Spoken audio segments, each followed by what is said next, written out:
On this week's episode, we have an interview with the COO of Murena, where we learn more about their company and the work that they do with EOS and privacy-focused smartphones and their cloud services. Welcome to episode 348 of Destination Linux, your favorite video podcast. My name is Michael. I'm Ryan. And I'm Jill. And we also have many great things to discuss, like our tips, tricks, and software picks. So let's get this show on the road towards Destination Linux.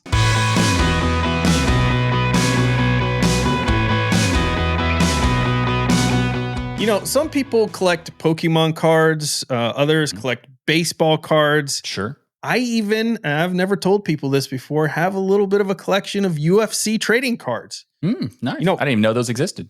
Yeah, they're out there. And collections are vast as people's interests. You can collect things for nearly every hobby out there. However, Michael on this show has the strangest hobby of all. I have many hobbies and many collections. No, what are you talking about? This one's very weird. You collect domain names. You collect domain names like nobody I've ever seen in my life. That's just ridiculous. That's true. That's ridiculous. I only have about 70. What's 70, 100, like my kids would say. They're like, I want 70, 100 of this because that's what it's not just 70. Like Pokemon, Michael has to collect them all. Literally, and I mean this, any discussion we have with Michael about a new business thing always ends with, we should buy a domain for that. That's Michael's like input of, let's buy a domain for that. He wants the .com, the .net, the .biz, the .community. He wants them all. He wants to collect them all because like they're going out of style. Okay, that's a bit excessive. I do have a lot of domains and those conversations have happened, but .biz? Really? That's the one that got you. That's the one you're like, I don't collect those. I have 3. Those are for plebs. I still have 3. Pleb collectors are the .biz. So as you can imagine, this gets quite expensive for us. But thankfully, I was able to find a solution for that. And that's where NAMECHEAP comes in. NAMECHEAP is a place where, as you guessed by their name, you can buy domains for cheap. Therefore, that makes sense.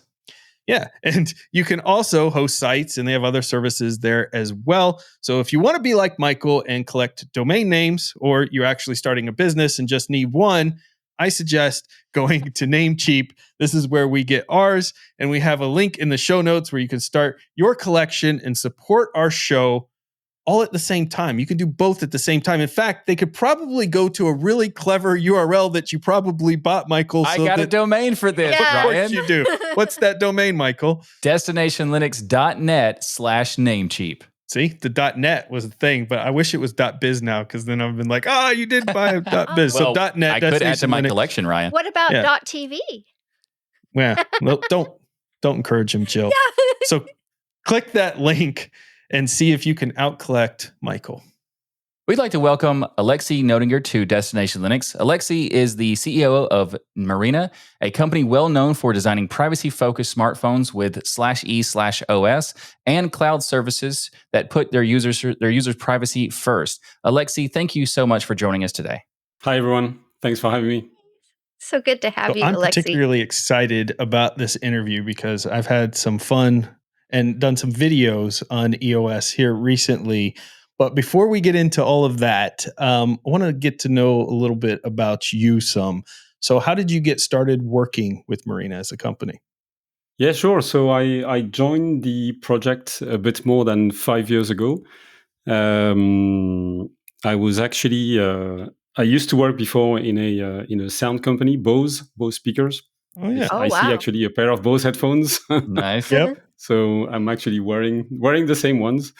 And after that job, basically, I looked for another gig, and I basically bumped into a post from Gaël Duval, so the founder of the project, who founded Mandrake Linux back at the end of the 2000, and he was basically presenting the project and what he was looking for achieving with that, and that really resonated to me, and I said, I thought that the mission, the ambition was great, and I said, all right, let's go, and that's how we started. And the fun thing is that we realized a few months after I joined that we were actually we met before when we were kids, and we used to spend time together when we were kids. Wow. But our path went away for that's quite some awesome. time, so that was quite funny. Yeah, so it was the mission then of Murena that got you interested, because you're working for a very successful company at the time, Bose. That's a nice safety net. It's a big company. It's been around forever, doing some really cool things in the audio. But you said it was the mission of what Murena was working on when you saw that really struck you. What specifically about that mission was so important to you?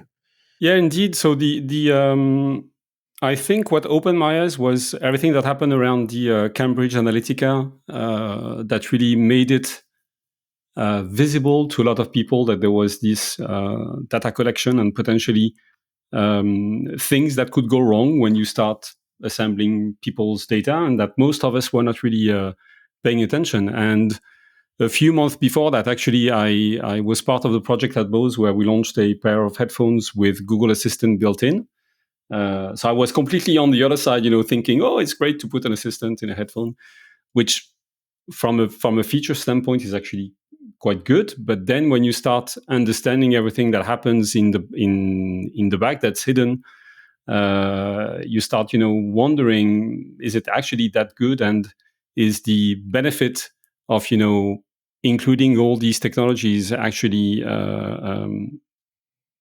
offsetting all of the risks that are linked with the data collection and all that? And so this whole scandal started to make me think a bit differently. And then, as a dad, I've got two daughters that don't have yet a smartphone, but soon they will have one. And then you say, do I really want them to use a smartphone now that I know Right. everything that's happening Oh, in the wow. background? So that's why I said, instead of, for once, there was a project saying there is an issue, and instead of just letting it go, we're going to try to solve it. And I think even if the ambition is huge, what I found really interesting at the time is that someone was really trying to say there is a way to solve it. It's not going to be perfect. It's gonna ask people to make a few trade-offs, but we believe that the trade-offs are worth it. And at the end of the day, let's make it happen. Let's show there is a problem, but try to make a solution work for everyone out there. And that's what got me into it is say, all right, let's give it a shot. It's something important for everyone, and that's why I was really excited to join. Oh, cool, Powerful. Lexi. Love So, that. what first got you interested in open source and privacy? Yeah, so open source. So I had a few experiences with open source many years ago. I still remember receiving CDs with Linux on the CD, so it Yeah. kind of gives you an idea when that was. Yes. And I tested it, and I find it really cool. But at the time, I didn't really have the need. I had a professional computer, so with basically a program that is pushed by your company, you can't really do anything about it. So I was playing a bit here and there, but didn't really have the time. And that was more than 20 years ago. And at the time, you didn't have all those tutorials, all those methods to allow you to learn quickly or get to know a system with someone helping you to go through all the pain of getting in there. And so that I kind of dropped it because I didn't really have the time. And now I guess that if at the time I would have had all the resources that you have today with videos online, with tutorials, that would have changed a lot. But and so I really liked it. I found that the what you could do at the time with it was quite interesting. But then, as I said, mostly for professional reason, I didn't use Linux at the time. And so when we connected with Gael to speak about Murena, speak about EOS in general, and what was the intent, for me, what was really cool about open source is that compared to all of the operating systems and a lot of applications that are out there today, they can claim privacy, but it's only a marketing only. It's basically a marketing message. And Right. so Oh, yeah. for us, what we thought was really powerful is to say, well, instead of just launching a technology and say, people, trust us. You don't know how it works, but trust us. On our good words, we're fine looking. Trust us. The fact that you can look under the hood and see how it works, see how everything is working. It's for us, it beats whatever marketing plan, whatever marketing money you throw here and there. And it has really a powerful, it's a powerful statement. And at the same time, it's a bit risky, because you're saying, we're going to have to commit to it. We're going to have to always do it this way. We can't go back. We can't change. And for me, the combination of the two was really what convinced me to say, go for it. Because again, we're not gonna say to others we're gonna do privacy better and do it the same way. We're really trying to say we're doing privacy better, and we're showing it can be done in a different way. And if you don't believe us, just go and see what's there. It's not hidden, and we believe that's really one of the best proposition you can give to people in general today. And in fact, we believe that most of the companies out there doing tech should do it this way, because there is no better way to win people's trust at the end. Yeah. So true. Oh yeah, absolutely. The best way to do it is to just be upfront, and that's what Murena does. And also, Murena has been involved in a lot of partnerships that I think are fascinating, especially like the Nextcloud stuff and the Fairphone partnership, which was very exciting, making it possible for people in the US to get a Fairphone, which has been a very hard thing to do for a long time. Yes. Yay. Looks like we both pulled them out at the same time. Yes. So how would you describe Murena as a company and also its projects for our listeners? Our belief is that, I mean, if you look today at the main players, these guys have been out there for 10, 15, 20 years, 25 years. They have a ton of knowledge. They have built processes, teams that are super efficient. And for us, first of all, to be seen as relevant, and at the same time to be seen as really an alternative, we had to stop and think for a minute to say, how can we do it? And clearly, if we would have said to everyone, we're going to reinvent everything, a lot of people would have said, no, it's never going to happen. And so for us, what was critical is to look at, are there other companies, non-profit projects that are doing part or solving part of the equation, part of the thing we're trying to address, and that we could leverage, because that's one of the key, or the great advantages of open source is you can really get this collaboration, get this community way of looking at stuff and say, I'm not good at this, or I cannot do that. Wow, there's already a project that is kind of on the shelf that I could use, improve, and combine with something else and go one level further. And so the example with Fairphone is quite interesting. When we launched the operating system in beta version, pretty much at the same time we launched it, people starting in the Fairphone community started to say, there is Fairphone OS, which was at the time the proposal of Fairphone, and the community asked, what operating system would you like to see on Fairphone? And it's something we saw, one day, I think someone from our community said, oh, have you seen there's a poll on the Fairphone community asking which operating system you would like to see? And at the time there was EOS, there was Lineage, I think there was Ubuntu Touch, and a few others. And we came actually as the first choice. Yeah. So that was quite interesting for us to see, a community like Fairphone bigger than us and already installed already with hardware in the marketplace. And so we reach out to the Fairphone people and say, you're doing a great job on the hardware level, but we see that a lot of your customers are actually asking for something even better. And for us, the operating system, EOS, is really complementing what Fairphone does. They do a tremendous job in trying to reestablish the supply chain, in trying to document, where all their minerals are coming from, trying to ensure that they are buying stuff free of conflicts, which is tremendous. I mean, today the whole industry is just doing it the way it has always been done and not really questioning that. And so on our side, we said, wow, if we are able to combine the two together, this would be really impressive. And with that, we went to see Fairphone, and at the time, they had a lot going on because it was between I believe the launch of the Fairphone 3, the introduction of the Fairphone 2, and close to the launch of the Fairphone 3. And so what benefited us is that they have always been working towards the open source community. They've been always really open to the open source community, and the fact that we were developing EOS on those principles really resonated to them. And so they agreed on putting together a collaboration, a partnership, so that we could really develop the operating system for that phone.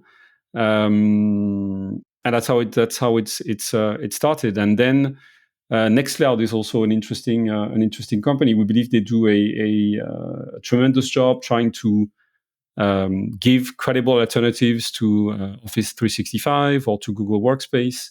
And again, this is already a solution that exists. On our side, we want to do it slightly differently. So we're using NextCloud and tweaking it in a certain way. But again, if we would have to reinvent this from scratch, it would have taken 3, 4, 5 years additional. And clearly, if you want to give a solution, if you want to give an ecosystem today that protects people's privacy, you want to do that now and not tell people to wait another few years. I think that's so powerful what you mentioned about the uniqueness of the open source company, is that you can easily go out there, reach out, see somebody who's built something great, and start incorporating that work in there. Your partnership with Fairphone 4 is not only great for everyone out there, but it's next level. And if people haven't seen my video, I just want to show you just one example of how amazing the Fairphone 4 is. The back comes off and I can remove the battery. Awesome. I know kids out there are not going to understand that. You've never seen something like that. When we talk about repairability, when we talk about actually owning your hardware, those are some of the cool things that Fairphone 4 does. I actually, on my video, it was a real reaction because I was doing a live unboxing of EOS and Fairphone 4. And so I was recording, and I didn't do research like I typically do because I wanted to get my actual reaction. And you'll see in the video when I realized that you can pull off the cover of the phone and actually replace the parts inside of it, like how blown away I was because I hadn't seen this in decades from a phone, but also on a very slim profile, not some big, thick, giant brick you're carrying around and things. And then when I booted up the phone and saw EOS for the first time, you could see that reaction too, because it's gorgeous. It's freaking gorgeous. Like it looks like it came from a company that's worth $2 trillion. And that kind of the partnership that you guys have done, utilizing NextCloud, the partnership with the hardware, taking that and combining it with the stuff you're doing in EOS, it's next level. It truly is next level what you guys are doing. It's awesome. Thank you. I really appreciate this. And the team too, because I'm the only one speaking here, but there's a lot of people working in the background. So it's also their great work. That's when you know for sure that person is an open source enthusiast, is when they get the compliments, they always want to push it back to the team. Yes. That's a great sign. And so, yeah. Well, especially from me, because I'm not a developer, so I cannot pretend I developed anything in the operating system. But I mean, we have a great team of people helping. There's a tremendous amount of contributors helping at so many different levels with translations, with feedback, with testing the operating system. And to be honest, that's one of the great things that makes me smile when I think about open source. There's always that idea that together you can achieve many things, but as a community you can do even more. And there's no better way, I think, to show the benefit of open source than having a community pushing for a project like this one or like many others. There's so many great open source projects out there. So. Well, let's talk about your mission statement, because that's very important for a company. And in part, because this isn't the full mission statement, but this is the powerful part of it, to give people freedom of choice so they can regain control over their lives. Now, I have kids too. This is a constant, you mentioned your daughters and being a constant fear when they get phones and things. This is a constant fear that I have. But there's a lot of people out there. My channel has a lot of privacy content on it. We talk about privacy here that just like, I give up. Like everything seems to have Google entwined in it. No matter, I would have to sit here with a tinfoil hat, turn off all my computers to have privacy. People feel so overwhelmed that they've lost their privacy that they've just kind of given up. And I wanted to hear it from you, maybe to talk to some of those people like I try to and say, what in your mind, what is the big problem that why should we be concerned about privacy? Why not just go get Android, the latest Samsung version, and turn on all the yes, track me, yes, do this? Because why not? At this point, we've just given up, right? What are your thoughts on that? Yeah, sure. That's a great question, and that's one of the questions we get asked. I think the most often is why should I care? And we understand it's not easy because until you've gotten into a situation where you potentially leave the privacy invasion with something that touches you as an individual, as a person, is going to be very hard to understand where it can go wrong. Because when you think about it, what the way a smartphone works today, and because of all the different layers that are that you're looking at, so you have the operating system, you have the applications that most of the time are not made by the companies, neither distributing the application or offering the application as a service. For example, if you look at newspapers, they don't have developers internally. They're going to go out, they're going to go to a third-party company, they're going to say, I need this application to do X, Y, Z. And then this third-party developing company is using bricks that are available in the marketplace, putting them together, putting a UI on top of that, and that's an application. And so it seems today so convenient to start a smartphone and say, oh, it just works. So you kind of lose track of how it works and what's happening in the background. So first of all, on our side, we believe that the most dangerous thing in a phone is that at the end of the day, it's a computer where you give calling capabilities and you add a GPS. And these two things potentially can link to or can create potential issues. GPS basically reports your location. So if your phone is with you all the time, your location is on.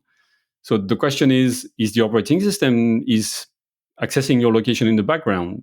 Yes, no, for what? Is an application accessing the location in the background, and what is it doing with it? And basically today, if you use a conventional smartphone, your location is going to phone home to whatever company is making the phone, and so that location becomes a data, and then you have no idea where this data is ending up. Is it remaining with that company? Is it sold to another company as anonymized information or not? But that you don't really know, because you have to go through a lengthy PDF or a page on a web view that is 120 pages long with a very specific language, legal language that none of us understand.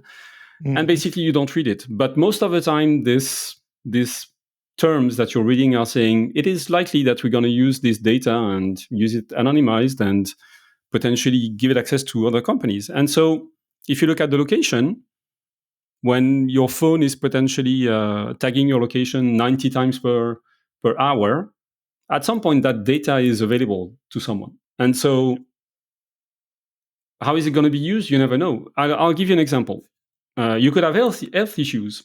So maybe on a recurrent basis, you are going to a hospital, you're going to a clinic. That's information that is personal. No one aside of you should know that, right? But maybe your data is accessed by a third-party companies that is your insurer. And so based on your location, your insurance could say, that person is going often to have medical checks, so maybe his health is not good. So we should potentially raise his fee, raise his insurance fees. You see, it's all of these things that you don't think at the beginning, and then when you start understanding how it works, you say, I don't think I want to do that. And logically, maybe many companies don't use this data as this way, but some do. Yeah. And when you There's combine been the plenty of information, stories in there about yeah, people's credit, for instance. Companies are utilizing it to establish credit for individuals to determine whether they're going to give them credit, reduce their credit. Those type of stories are out there. It has a real impact on people's lives. And one of the things that I like to tell people too is you can start today, because one of the key things about when you're talking about they're sending information 100 and 1,000 times a day, some people were like, man, since a kid, I didn't know about privacy. I had my phone, all the stuff turned on. They've got all this data on me already. What's the point in stopping now? Well, it's very important to them that that data is constantly up to date. That's why they're doing hundreds and thousands of pulls a day on you if you have all those apps enabled, because they want most current information. Once that information ages out, it's actually really difficult for them to sell it to any third parties or do anything with it because that information's aged. So you could start today. And just one more thing to add for people is you want some really good reading. Go read Samsung's privacy policy. And that's one privacy policy I tell everyone to read. This is Ryan's words. I like go how you out said there good and reading. read I that thought you were going to give like policy. a book recommendation. All of a sudden, it's a privacy policy If of how you want, horrible.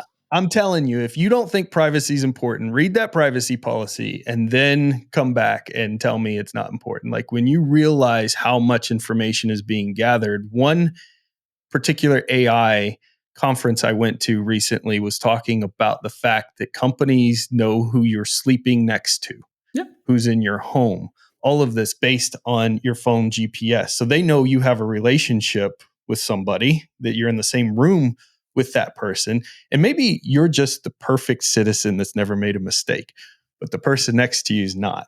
And now you're being linked and categorized with that. So that can have effects with you. Like it just goes so deep. We could probably make one of those Black Mirror Netflix episodes on it. But I appreciate everything that you're Well, saying. no, there because this those is are important. fiction, and this is just this is Exactly. reality. But- yeah. and I think what I like to use as an example is people tend to, when you speak about privacy, most of the people will say, "Well, I have nothing to hide." True, you may have nothing to hide, and good for you. But when you think about it, at some point, if this data is collected, it ends up somewhere, and that somewhere is, as I said before, most likely a company you have never heard of before, but you don't know where that information is. You don't know how it is secured. And you don't know if one day that information is going to go out. And then you hear all of these scams that people get hacked because at some point someone has been able to pretend it was either via SMS or whatever. And there are so many scams like this out there, and these scams are possible because at some point data has been seeded here and there, and so yes, you may have nothing to hide, but the more your data is collected, the more your data is stored somewhere else, the more you're at risk actually to get scammed someday. And so even without falling into the Black Mirror thing where you get paranoid about everything, just think about that for a second. At some point you want to release the least amount of data possible, because the more that is out there, the more there is the option that someone is going to scam you at some point, because there's a lot of people who don't have good intentions out there. You're right, though. These little facts create trust. I could say if I called you and I'm a scammer and I know nothing about you, probably very difficult for me to scam you if you have any idea that this stuff's going on at all, right? But if I call you as a scammer and I'm like, by the way, yeah, this is Ryan, you were just at the bank this morning. And, one of the things we forgot to write down was your checking account number before you left here or something. Now I've established, because I know you went to the bank because I've got this data this morning, this level of trust. Now you're like, wow, this has got to be the bank. They know I went there today. They were talking. So like these little details start adding up to be able to scam people more. It's happened to family members of mine where they're calling up, know their specific computer model and information and where they bought it. And so they're calling to say, hey, there's a virus on your machine. You bought it at Best Buy in November, and you actually have this virus scanner on there, but I'm from that company. We want to run a quick update. We just need access in. And that was one that got a family member of mine because they had that data. Yep. It established a level of trust. I have an example where my family member of mine was on a phone call, and I had gotten into like in the vicinity of that phone call after it already started, and I was listening to what they were asking questions, and they said something about not getting the name right or like the birthday right or something like that, but they had other details. And I thought, like, what is this? And I just kind of stopped the conversation. And they told me like my family member told me what was going on. And I realized this is completely a scam. And I yelled at the person on the phone. Like, Michael, I don't typically do it, but but because they know what they're doing is bad. Yes. Like it's because it's not an automated system. It's an automated system. It's just, right. But I was annoyed by this because they're basically trying to take advantage of someone who doesn't who's not really like tech savvy and knowing where this information is coming from. So they had enough information to confuse them, and that is a fantastic example of why just because you have nothing to hide as like you're doing something wrong. It's the same concept of just because you don't expect anyone to steal your car, you don't leave it unlocked, Yeah. You want to lock it up. I like to tell people because someone innocent has never gone to jail or ever been accused of something. So you could be completely innocent. It doesn't mean anything. Geofencing is a perfect example of where that's actually happened.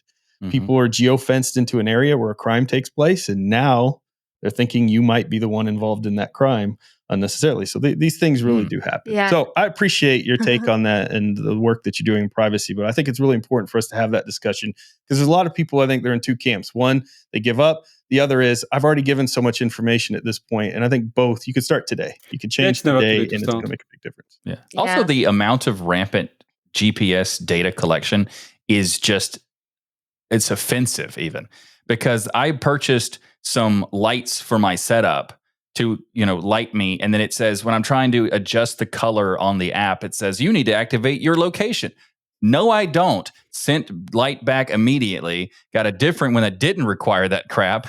Just to change the color of a light. Just to change the color, you need my location. Why would you need my location for the color of a light? Anyway. Yeah. But let's talk about EOS because EOS is fantastic and there's a lot of cool things about it. And one of the amazing things about EOS is that you don't have to sacrifice using the apps that you want, which is something that used to be a compromise you had to do. Right. So how does Murena allow you access to apps on the Play Store while protecting the user's privacy?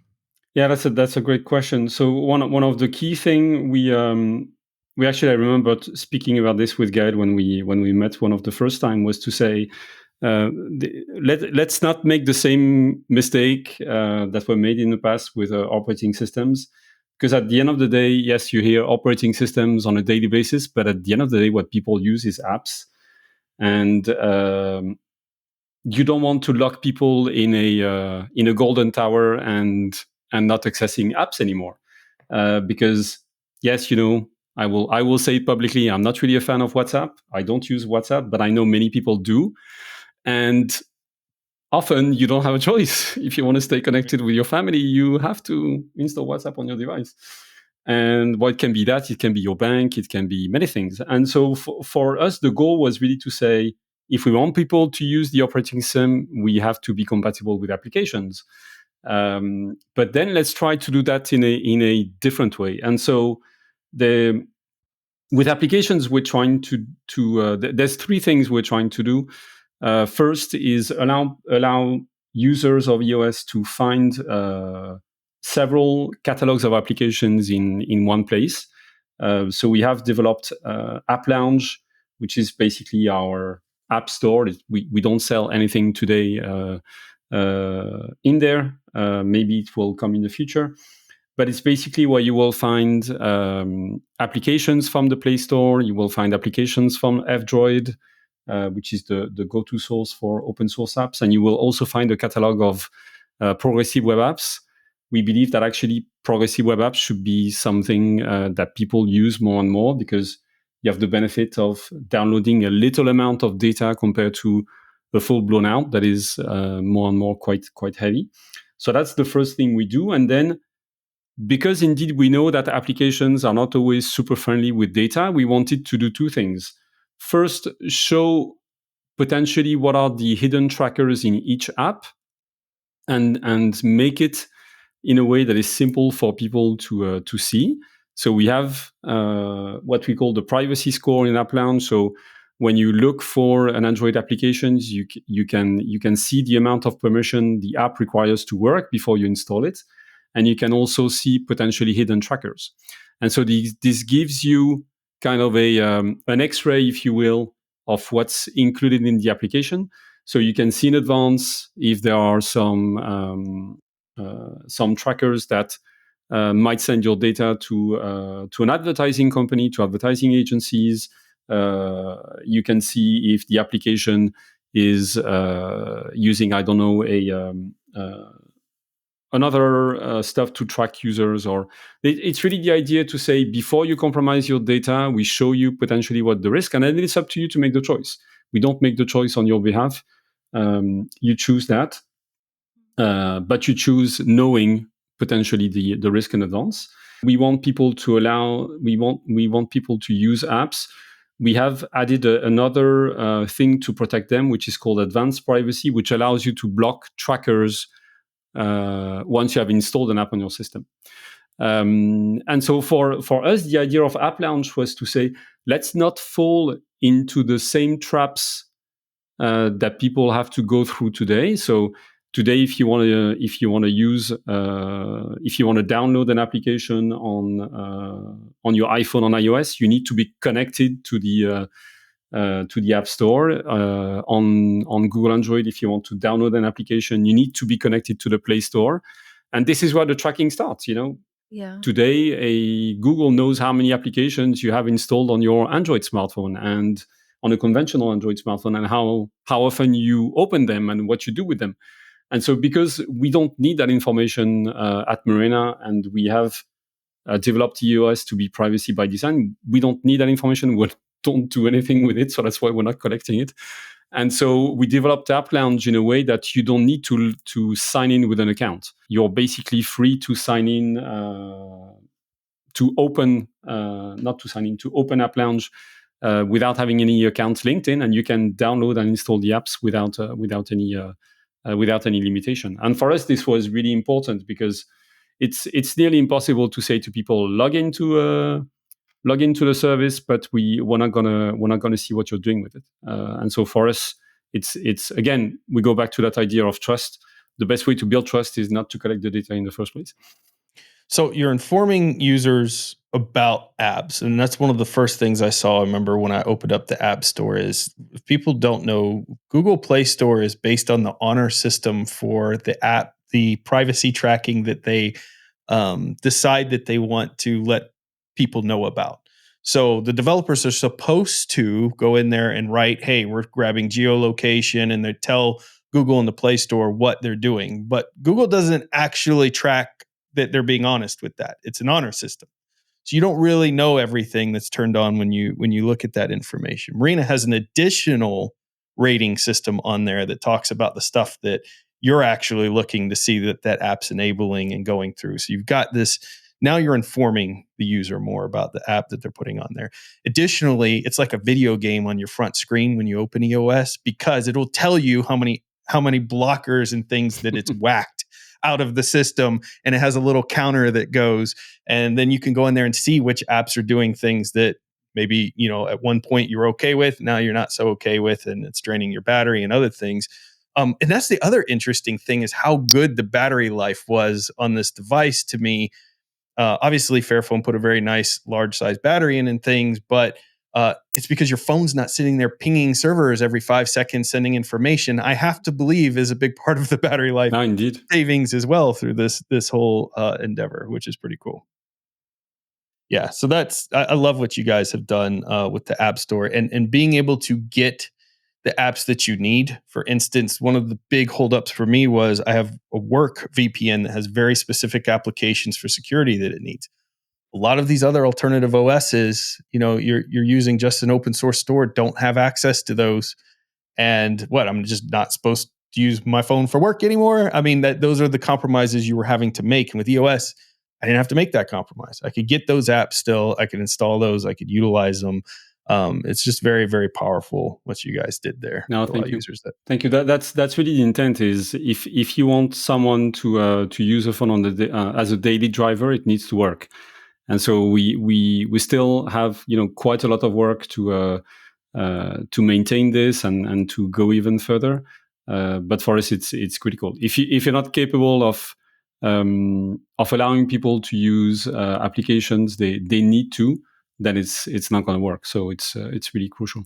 Uh-huh. One last question here from our patron room. I think it's a really interesting one. Google has done a lot of work recently with certain things in the browser world and others where they start weaponizing their TOS to stop companies from doing certain things, stop them from getting to be able to collect your data and things. Are you all worried at all that Google could take its TOS from its Play Store and find a way to kind of shut down the way you guys are doing the Play Store?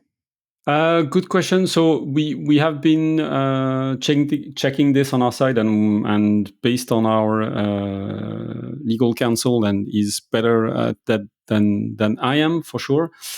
He's been confirming that we're not infringing Google's term of services. I'll be clear: if they want to play hardball, they can, and they are much bigger than we are. So they were pretty sure that if they really want to go after us, for whatever reason, they will surely find something. At the same time, what is important to note is that with everything that's happening around them, due to a lot of stuff that, with advertising, with their dominance on Android and on the phone market, and in many other areas, they are under quite a lot of scrutiny. And we believe that to a certain extent that all of the custom-run projects like us, but like the others, are actually a good thing for them, because it shows that they are not closing and locking down everything, and that they let other projects work and live. So we will see. But again, if they, as I was saying before, if one day they want to change their policies and make it more difficult, I don't think how the community will find a way. That's what we know about open Yeah. source. Hopefully. We will find a way. Yeah, Aw. Open source finds a way. that's right. Alexi, let's start talking about your hardware. You can put EOS on many phones out there. In fact, I had put EOS on my OnePlus 2 a long time ago, and I loved it. And I love the software curation and, linking to F-Droid. I thought that was brilliant. Because you were the first really to do that with all the different, spin-offs of Lineage and whatnot. Mhm. You were the first to do that. So, but tell us what options are available to those who want to start taking their privacy back and being conscious, about what they're putting out there in the world. Sure. So today you can install EOS on a bit more than 200 smartphones from the market. One thing that is very important for us is to try to maintain software available as long as possible. So within those 200 and plus smartphone, you have some. We support some LG phone back from 2013.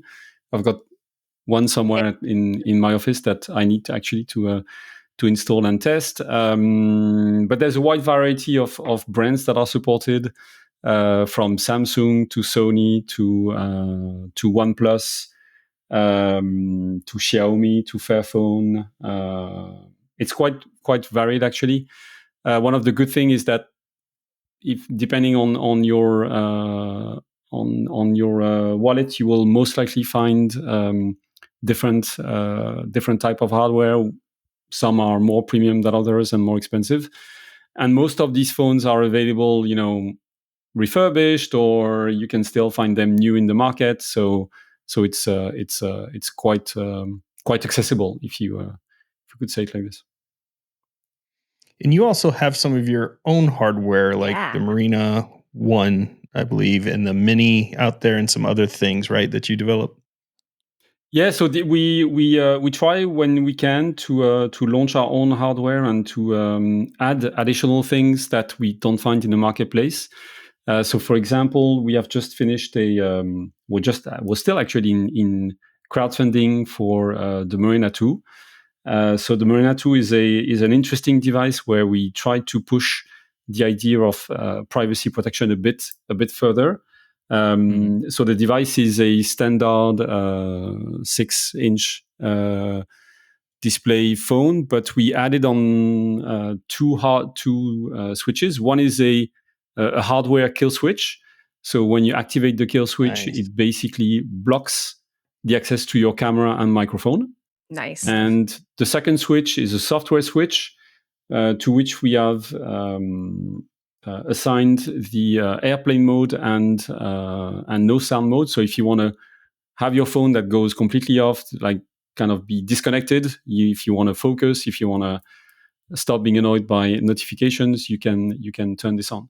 And so the idea of the kill switch is to say, again, you give a lot of permissions to applications on your device. At some point, you want to be really sure that no application in the background is accessing the camera, accessing the microphone. Turn the switch off, and because it's hardware switch, there's no way any software on the phone can access it. So again, it's that idea of you're in control of your device. When you want the camera to work, you set it on, you turn it on. When you want it off, you leave it off. And having it with just a switch makes it super, super easy. Awesome.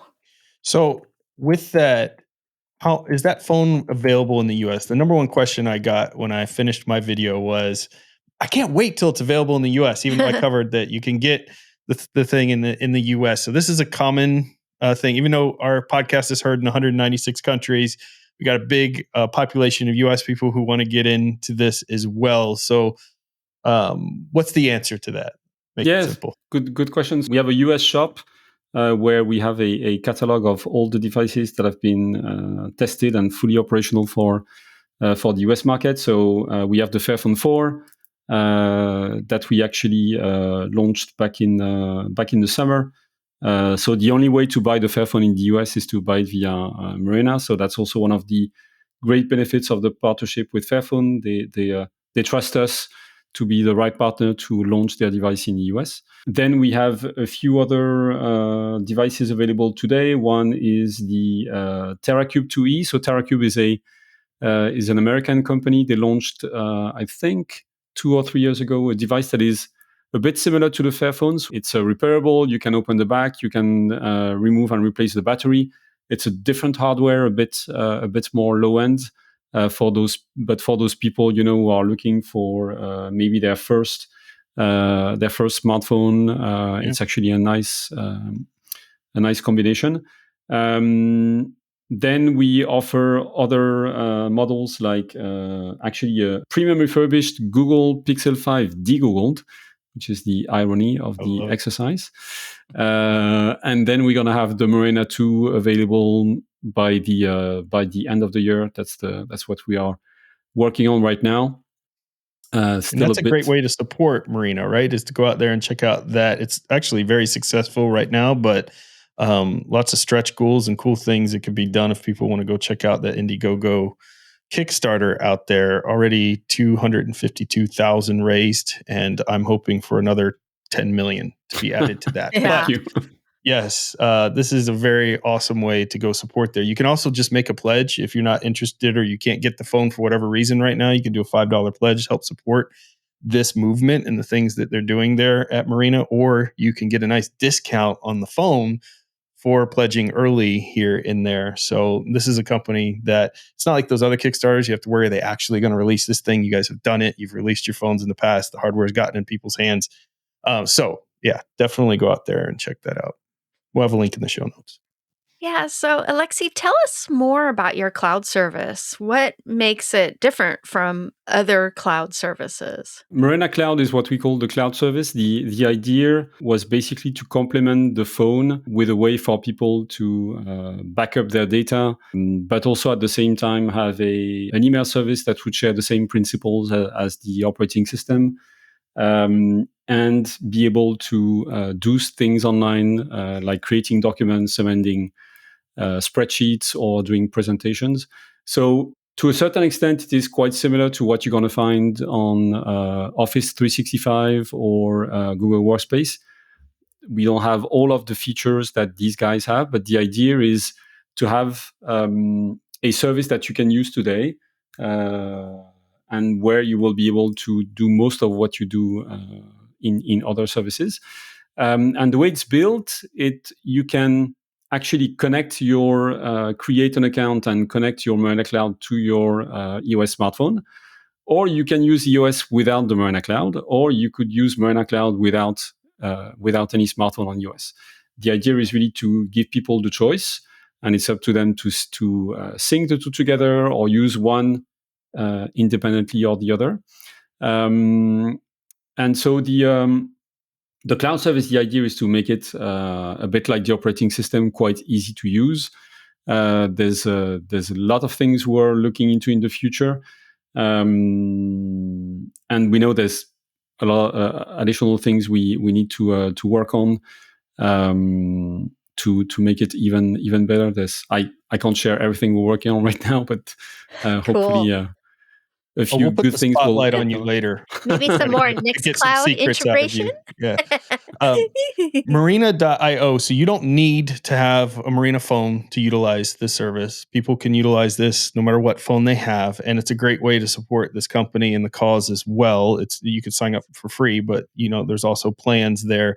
But you got your email, calendar, files, your photo backup, and all of those in a privacy focused cloud storage solution that you don't have to have your phone even with you. You can go to a browser on your computer, log in, and be able to access your gallery, your tasks, your notes, and things like that, like those other cloud services. So it really is an awesome platform that you all have developed for people to, even passwords and things, if you want to store some stuff there. You've got a little bit of everything for people to utilize, and very reasonable pricing to start off if you need more storage and things to kick off there. But definitely, I think you can even you guys have like an affiliate thing where if you get your friends to sign up, they can get like 40 cents or something along those lines too. Great way to get your friends focused in privacy and get a little kickback for it. I love that. Yeah. Maybe we should have destinationlinux.net/Murena Cloud. There you go. Oh, absolutely. That'll be up probably before knowing Michael, this interview's over. Yeah. But this is really interesting because you're talking about having the Murena Cloud available without having to require you to have a Murena phone or EOS in general, which is really cool because it makes it possible for people to use the service that a lot of companies have tried to compete on the level of having these cloud services with calendar and mail and that sort of stuff. And most people are kind of disappointed with what the offerings are offered, what they're given. And it's really nice to see this being done for people who want to have a solution that's an alternative, but also it's kind of a way to ease them into the experience of using Murena phones or EOS and that sort of stuff. I really like that. And I really like EOS as an operating system. It's really good. There's so many cool features of it. I love the fact that you can have the privacy tracking stuff where it's able to turn off the trackers like after you've already installed it. So many cool things. But the EOS name is a bit of a mouthful. Coming. It's a bit of a mouthful. It's when you say /e/OS to be more specific, or when you're trying to search it, it's kind of difficult. But what are the chances that we might see a rebranding for the OS itself? That's a good question. We're looking into it. At some point, I think we'll most likely change name.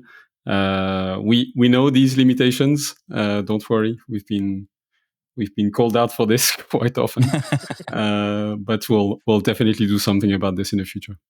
Yeah. Okay, cool. See, Michael, I was hoping you were going to go for when are you going to release a Destination Linux branded phone? Or Tux Digital OS. Tux Digital OS. There you go. Yeah, there we go. We could just bake on that. I got some late breaking news here too from one of our patrons that they didn't want us to forget to mention that you can self-host the Murena Cloud services. Is that a thing? Yeah, you can because it's the so cool. One of the benefit of Nextcloud is you can have your own Nextcloud instance, and as we're basically following Nextcloud and improving it with our what we believe needs to be improved, you can indeed self-host.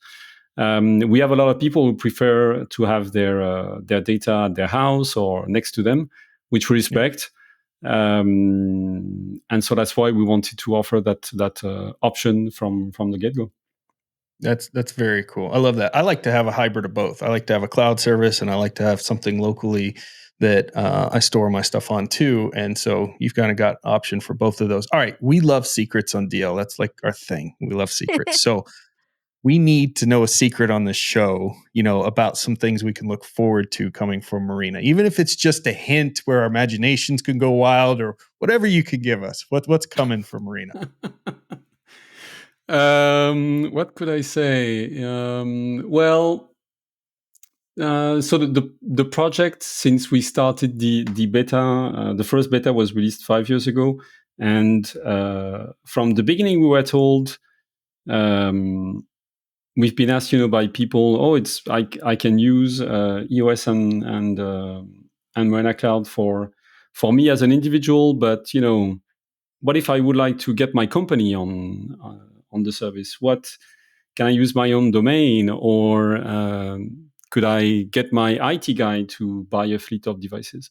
And so the next step for us is to try to offer basically solutions for small and medium companies who want to regain control over their data, where the data is stored, who want to be able to offer privacy, to their employees with a device. So we believe that that's an interesting next step for us. We're still looking into how it's going to look, what is it going to take. It's quite a wide project, if you will. But that's one of the things we're looking into, because we believe it's important for businesses to also regain trust in their data, in their phones, and everything related to that.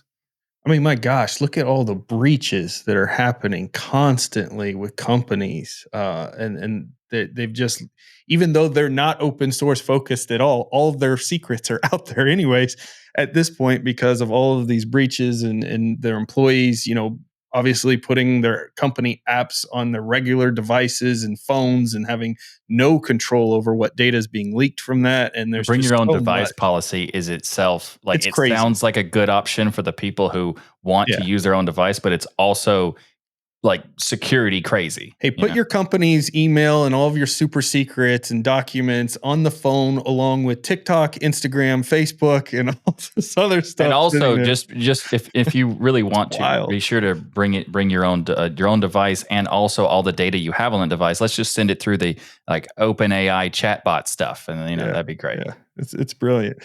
Well, listen, that's the end of our interview. Could go on honestly with about 400 more questions for you, because I think the work you're doing is fascinating. But I think the most important thing to say is thank you for the work that you're doing in open source and privacy, the work Murena's doing, that entire team, the community, everyone there. This is absolutely vital to really the future for our kids and for people who are still emerging to understand what privacy, what implications this is going to have on us. Having companies like this with what I would like to say is a real solution, where I don't have to have a shoe on head type of scenario where I've got to jump over backwards or install some super secret thing through this wizardly code. It's a phone. You boot it up. It works. You've got all the services you're used to there that you're familiar with. The interfaces are familiar.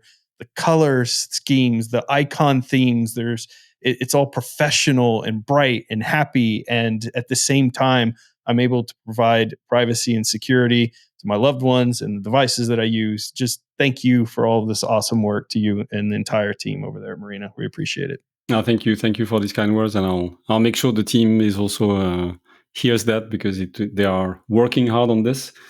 Not always easy, but it's very very nice to hear that people are pleased and like what we're doing. Yep. And you have an open invitation to come back anytime. So next time you got another secret to share with us, we're going to have you back on the show. With pleasure. Thanks for hanging out with us today. All right. Thank you. Thank you, everyone. This episode of Destination Linux is sponsored by LINBIT. LINBIT has been keeping digital businesses running for over 20 years. They're the makers of open source products like DRBD, which is high availability software that has been part of the Linux kernel since 2010, and LinStore, industry-leading open source software-defined storage. LINBIT has an active presence in the open source community, and they collaborate with the community to help identify and build new features. LINBIT provides enterprise-grade software that runs on a variety of platforms and OSs without vendor lock-in. What that means is that you could use the software on any platform, including specific hardware that you want to use, or just off-the-shelf hardware that you get and connect it. All of this stuff can be interchanged really easily. And with DRBD and LinStore, you can have high-speed replicated block storage in almost any configuration, whether it's Kubernetes, Apache Cloud, or OpenNebula. There's even DRBD proxy for long-distance replication. LINBIT is run by its founders to this day, and all of its engineers and developers are in-house with offices in Europe and North America, which allows them to have global 24/7 support to complement their enterprise offerings. Visit linbit.com to learn more about the people behind LINBIT and the awesome software for block storage, duplication, and more. So our software spotlight this week is one that's helped me out of a jam. So I've been playing with the Raspberry Pi 5 recently, and Nice. I'm wanting to record some footage of some of the cool things for the DOS Geek channel that I'm doing with the Raspberry Pi 5, kind of give people an intro into this little device. I know it's so beautiful. Those watching the video version, Michael's holding one up. It's so gorgeous. Gives me a little bit of geek chills. One of the things I wanted to do, of course, is do the VNC, right? Share the screen to my main computer where I'm doing the recording, because I don't want to slow down the Raspberry Pi while I'm doing some intensive stuff on it to show people where it's at. And so I was looking at different VNC options. Remina is one of the ones that I've used in the past, but it's a little more complicated to kind of set up with some of the certificate and preloading and stuff that you can do. I mean, if you're using it for batch systems and VNC and stuff, Remina is very, very good and great for that.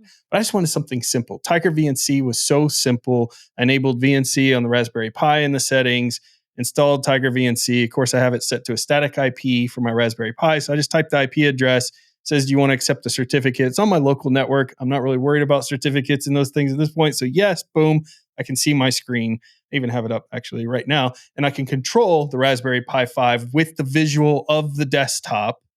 And of course, I can record that in OBS and other things for recording. So that's the software spotlight this week, is TigerVNC, which is a high-performance, platform-neutral implementation of the virtual network computing. Client-server application allows users to launch and interact with your graphical applications remotely. And this is just a very cool, easy program. All you got to have is an IP address of the machine, and of course, your VNC enabled, and you're good to go. So check it out. The tip of the week this episode is spreadsheet related. I know people have been wanting us to come back to the spreadsheets topic for a long time, but Ryan keeps getting in the way and putting up other tips. So I had to come back and now we finally got it back. So we got spreadsheet tips. And today we're going to talk about formulas, because formulas are incredibly important. Now there's all kinds of different formulas you can do. There's huge lists and documents that you go and check them out. But there are so many cool things that you have to really get started with this one particular thing that's very simple. Just the equal sign. You type the equal sign in any cell, and that starts the formula. Now, this could be a formula for counting the different cells and the input into those together with the count sum, or the count option. And there's also the sum option, which does a different kind of counting, but it also has other options of averaging. You can also do LEN for the length, to count the length of the cell. You can also do sum if statements where you're able to calculate per certain pieces of the cells, but in case you want to filter out some, you can do that as well. I have a combination of stuff where I have a reference point where some of the data is calculated together, and then I use other datas and other sheets to be able to basically filter out stuff based on the date, based on the type of category it is, and all sorts of stuff. It's fantastic when you combine all these things together. Now, it's not possible to give you all these different things in the show notes, but we'll give you the basics for that. So you can check that out for more details about how spreadsheets can be so powerful and yet so simple. Yeah, honestly, this is something you'll use in your work life and your personal life, whether you're doing quick financial calculations, if you're at work, maybe far more advanced things. But your ability to utilize these formulas that you're talking about, these are some of the simple ones, but they're very powerful, even though they're simple. And a lot of them start with the equal symbol. But if you learn this, it's like learning the shortcuts of a terminal, how you can be so much faster. Yeah, you could do stuff through a GUI, but you can be so much faster in a lot of things if you learn the shortcuts of a terminal. Yeah. You take the time to learn this formulas in spreadsheet software, whether you're using OnlyOffice, Google's version of spreadsheets, or if you're using Excel. you're just going to become very proficient and fast and being able to deliver answers on the fly, even during conference calls or other things, because you can calculate these formulas very quickly. So it is a really good talent to learn that you just constantly geek out about now.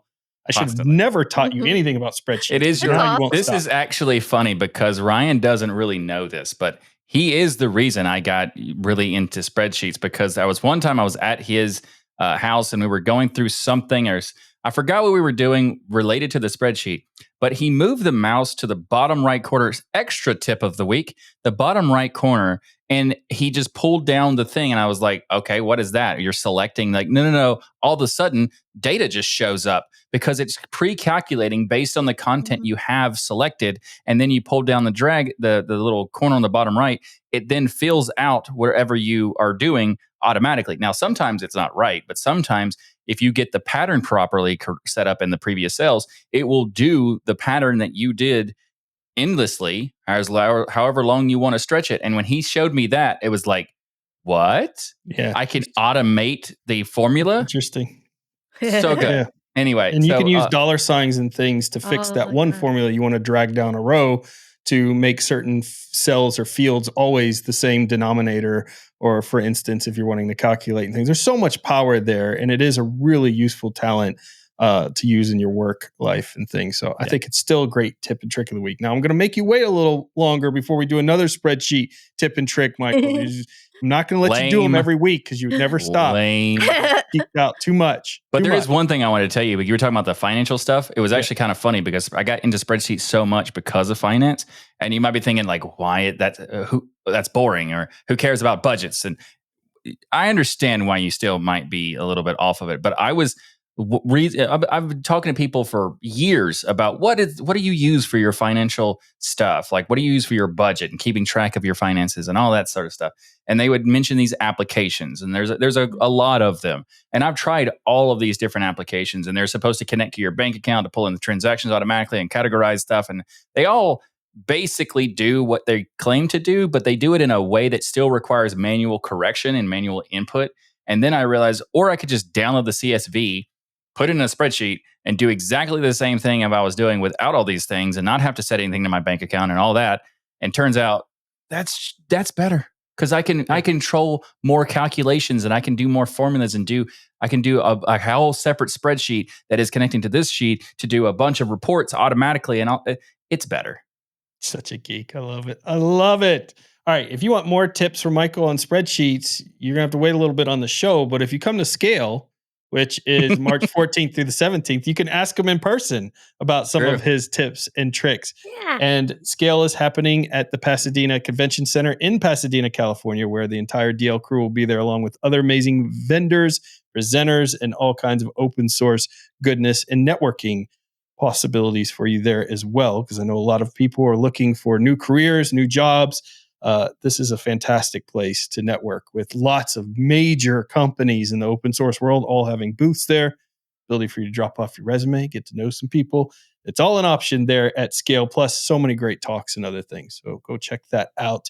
And a big thank you to each and every one of you for supporting us by watching or listening. However you do it, we love your faces. You can come join us on our Discord right now and hang out with our community. Go to tuxdigital.com/Discord.